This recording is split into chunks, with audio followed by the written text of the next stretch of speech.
Prime Minister of the United Kingdom, Sir Keir Starmer.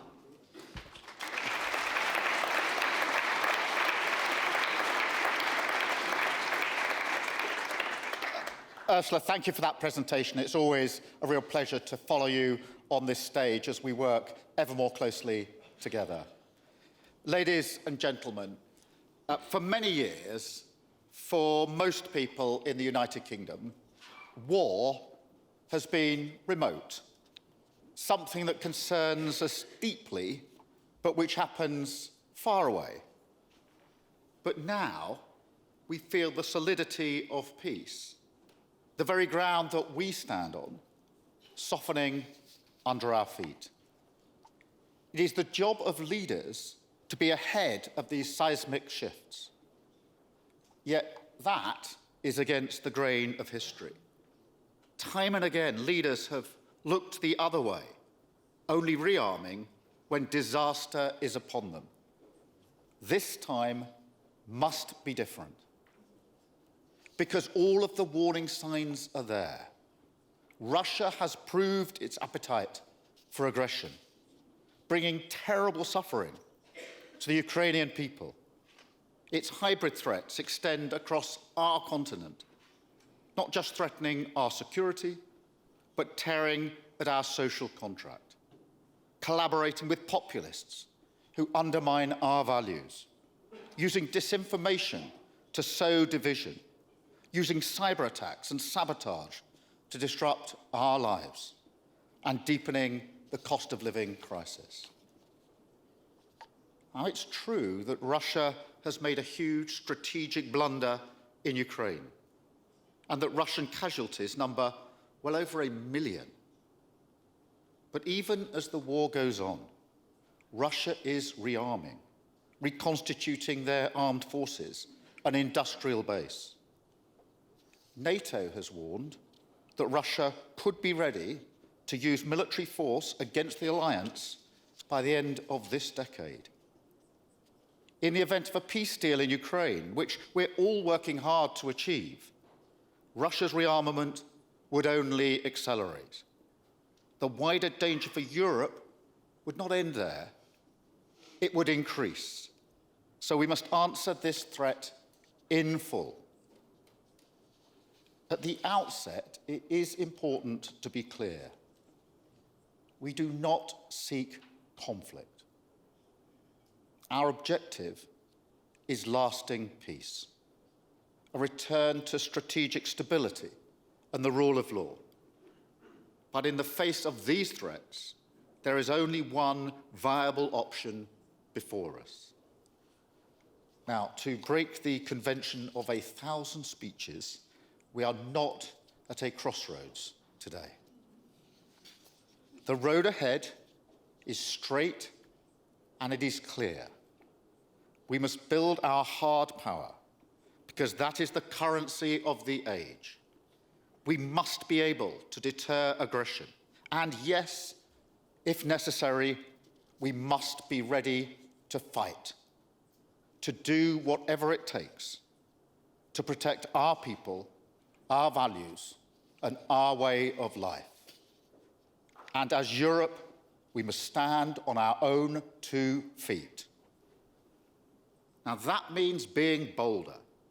It means putting away petty politics and short-term concerns. It means acting together to build a stronger Europe and a more European NATO, underpinned by deeper links between the UK and the EU, across defence, industry, tech, politics, and the wider economy. Because these are the foundations on which our security and prosperity will rest. This is how we'll build a better future for our continent, true to the vibrant, free, and diverse societies that we represent, showing that people who look different to each other can live peacefully together, that this isn't against the tenor of our times. Rather, it's what makes us strong, as we're prepared to defend it with everything that we have. Now, we are not the Britain of the Brexit years anymore, because we know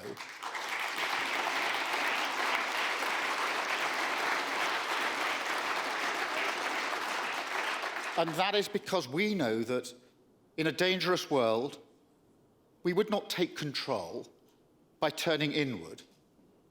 We would surrender it. And I won't let that happen. That's why I devote time as Prime Minister to Britain's leadership on the world stage. And that's why I'm here today, because I am clear there is no British security without Europe and no European security without Britain. That is the lesson of history and is today's reality as well.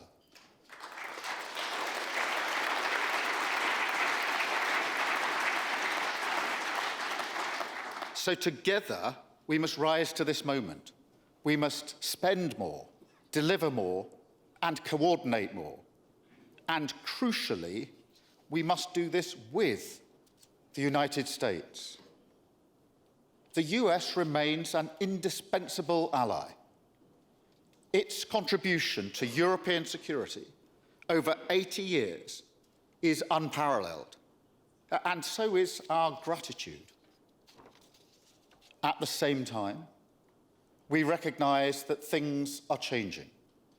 The US national security strategy spells out that Europe must take primary responsibility for its own defence.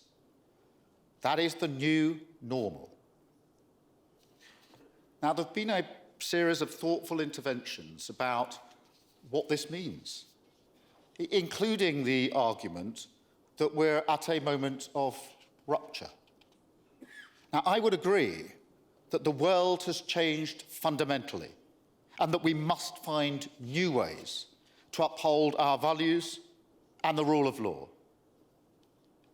But in responding to that change, we must not disregard everything that has sustained us for the last 80 years. That could prove to be a moment of destruction. But instead, I believe we must make this a moment of creation. Instead of a moment of rupture, we must make it one of radical renewal. So, rather than pretending that we can simply replace all US capabilities, we should focus on diversifying and decreasing some dependencies. We should deliver generational investments that moves us from overdependence to interdependence. I'm talking about a vision of European security and greater European autonomy that does not herald US withdrawal, but answers the call for more burden sharing in full and remakes the ties that have served us so well. Because we know the value of what we have. The NATO alliance is a phenomenon in human history. It achieved something that leaders had been trying to do for centuries, from Westphalia to the Congress of Vienna to Versailles. After centuries of conflict, the founders of NATO finally united our continent in peace and security. Our militaries that once faced each other on the battlefield now stand side by side, pledged to each other's defence.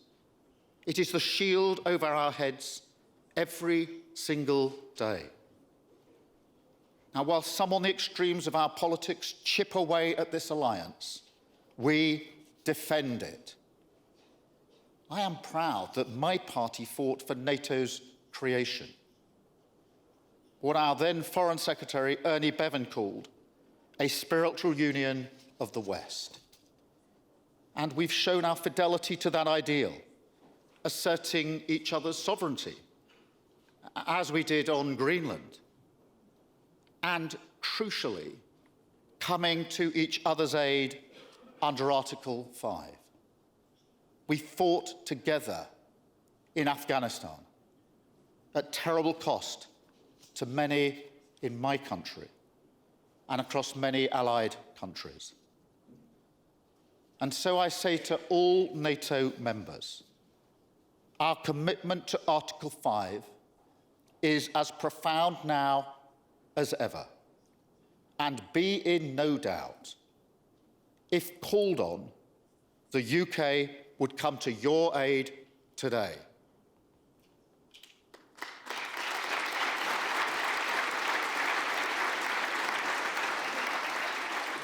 Now, Europe must not turn its back on this.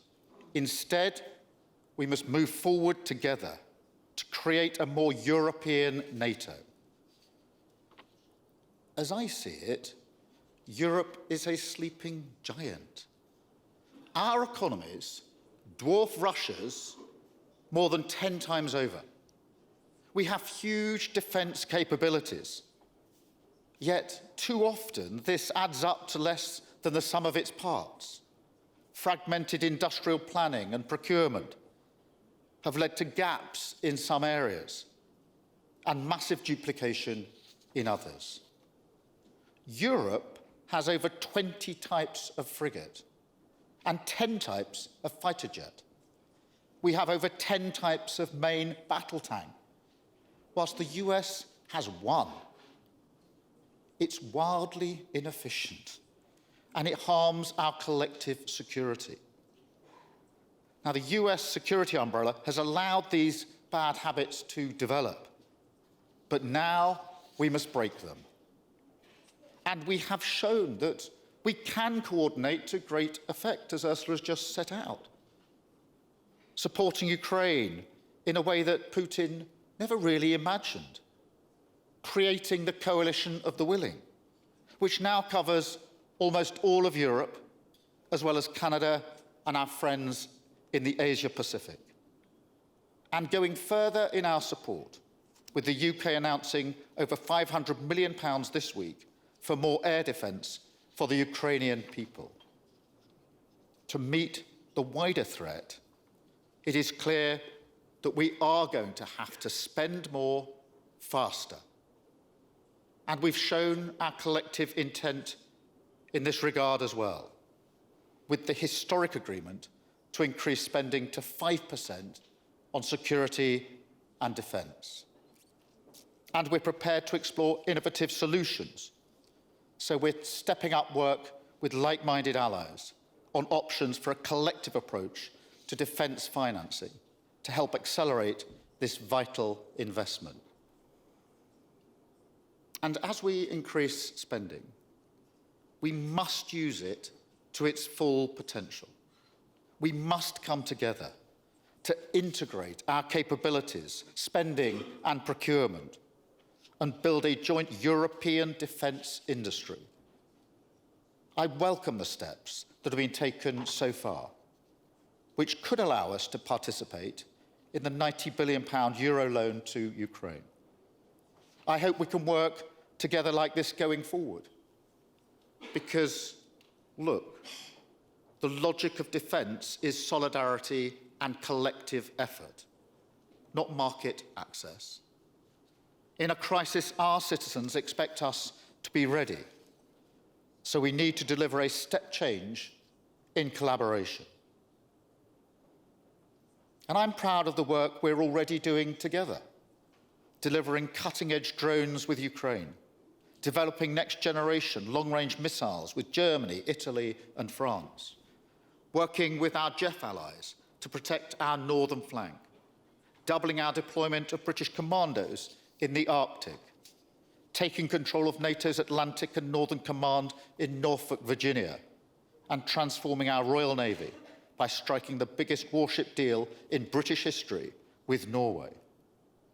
We're building a fleet of warships to hunt Russian submarines and protect undersea infrastructure. We want to replicate this level of collaboration with other allies across the High North and the Baltic. And I can announce today that the UK will deploy our carrier strike group to the North Atlantic and the High North this year, led by HMS Prince of Wales, operating alongside the US, Canada, and other NATO allies, in a powerful show of our commitment to Euro-Atlantic security.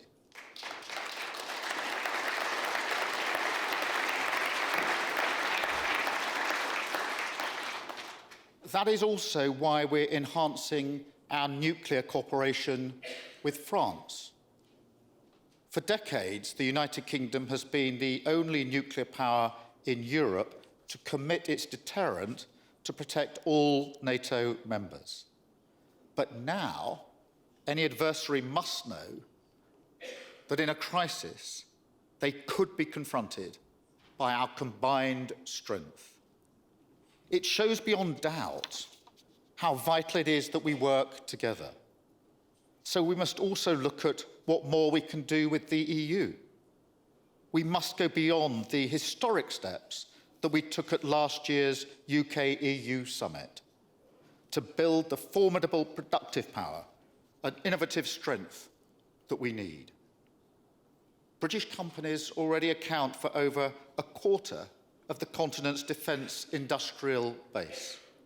They are job-creating, community-building machine, employing around 239,000 people across the United Kingdom, including in Wales, where this month we're launching the first of 5 regional defence growth deals. We want to bring our leadership in defence, tech, and AI together with Europe to multiply our strengths and build a shared industrial base across our continent, which can turbocharge our defence production. And that requires leadership to drive greater coherence and coordination across Europe. That is what we're doing with Germany and France in the E3, working closely with EU partners, particularly Italy and Poland, as well as with Norway, Canada, and Turkey. So my message today is the United Kingdom is ready. We see the imperative, we see the urgency. We want to work together to lead a generational shift in defence industrial cooperation. Now, this includes looking again at closer economic alignment. We are already aligned with the single market in some areas to drive down the prices of food and energy. We are trusted partners. And as the Chancellor of the Exchequer said this week, deeper economic integration is in all of our interests. So we must look at where we could move closer to the single market in other sectors as well, where that would work for both sides. The prize here is greater security, stronger growth for the United Kingdom and the EU, which will fuel increased defence spending, and the chance to place the UK at the centre of a wave of European industrial renewal.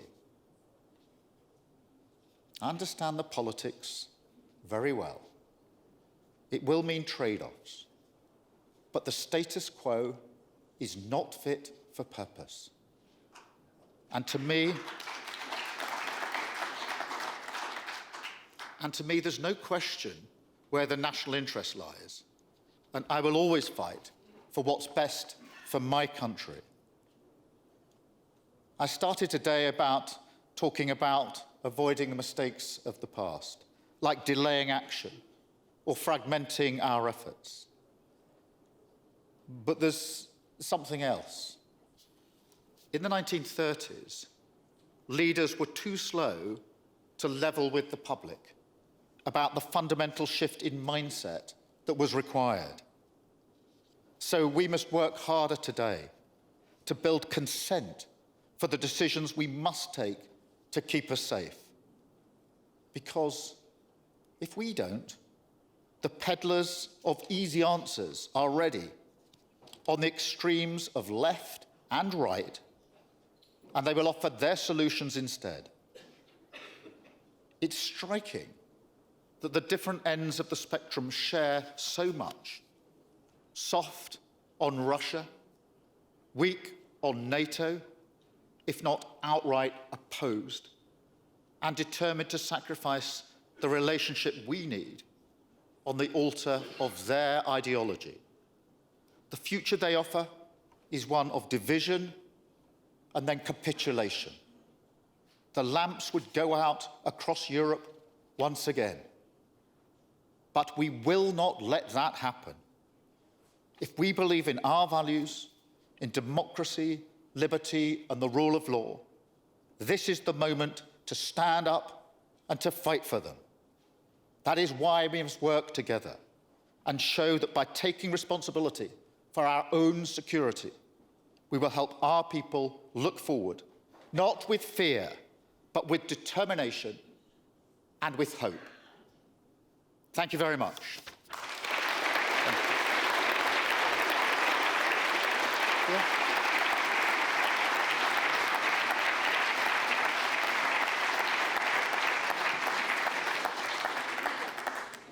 Very clearly spelled.